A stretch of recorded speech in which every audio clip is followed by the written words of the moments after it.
Hello and welcome. I'm a hotel AI expert, and I'm really pleased to welcome all you students of Europe Hotel School to your online learning journey. Now, if you're aiming to be a leader in hospitality, you're in exactly the right place. Today, we're diving deep into one of the most vital skills you'll need: how to make your hotel not just full, but truly, deeply profitable. So let's get started. So, here's our roadmap. We're going to start by picking apart the profitability puzzle. Then, we'll map out all the different distribution channels you have at your disposal. After that, we'll get real about the true cost of bookings. From there, we'll get into the fun part, the strategy for optimizing your revenue mix. And finally, we'll wrap it all up with your strategic takeaway. All right, let's jump right into our first section, the profitability puzzle. We're about to challenge a very common and honestly, a very dangerous assumption in our industry. We're all taught to see that no vacancy sign as the ultimate goal, right? It feels like a huge win. But I want you to stop and ask a really critical question. Is a full hotel always a profitable one? And the answer, which might surprise you, is a hard no. And that brings us to two very different numbers. First, you've got your gross bookings. That's the big, flashy number. It's the price the guest sees online. But then you have net revenue, and this is the real number. This is the money that actually hits your hotel's bank account after all the commissions and fees are paid. As a leader, the real number is the only one that truly matters.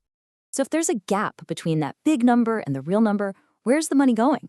Well, that leads us perfectly into our second section, mapping out your distribution channels.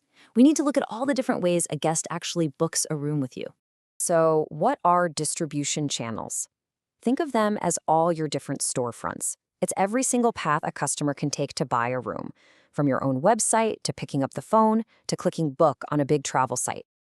And these channels really fall into two main camps.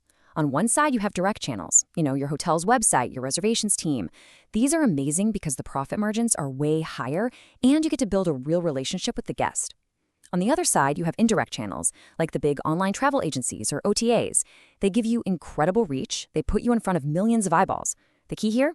Neither one is good or bad. They're just different tools in your toolbox. And speaking of tools, every tool has a cost. That brings us to section 3, where we dig into the dollars and cents, the true cost of bookings. And this isn't just some fluffy business speak, it's a fundamental truth you're learning right now. Really getting a handle on the economics of each channel, well, that's what separates a manager from a true profit-focused leader. Let's make this crystal clear. Say a guest books a room for $200 through an OTA that takes a 15% commission. Before that money even gets to you, poof, $30 is gone. The gross booking was $200, but your net revenue, the cash you have to pay your staff and keep the lights on, is only $170. And here's the trap. It is so easy to fall into this. If you depend too much on these expensive channels, you can have a sold-out hotel night after night and still wonder where all the profit went. You're busy, sure, but you're not profitable. So that's the problem. How do we solve it? Well, that's what section 4 is all about. Let's talk about the strategy, optimizing your revenue mix. This right here, this is the secret sauce. Revenue mix management. It's the art and science of blending all your different channels together in just the right way.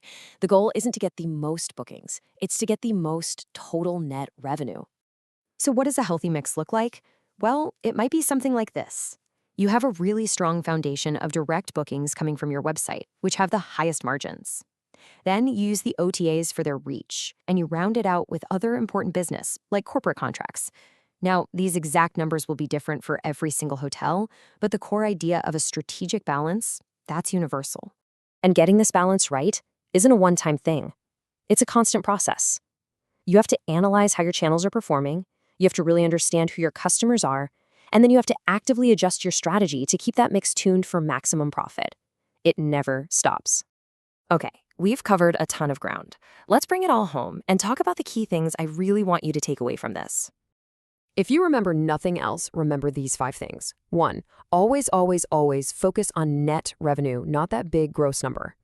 2, never forget that every single booking has a cost attached to it. 3, your job is to strategically balance your channels. You need both direct and indirect. 4, you have to be proactive about this. Don't just let the bookings fall where they may. And 5, a healthy strategic mix is what will build a strong, profitable hotel for the long run. So I'll leave you with this question to carry with you. As you step into your careers, remember this: you're not just a manager filling rooms, you are an architect of profitability. The choices you make every single day about your distribution mix will directly build or break your hotel's financial success.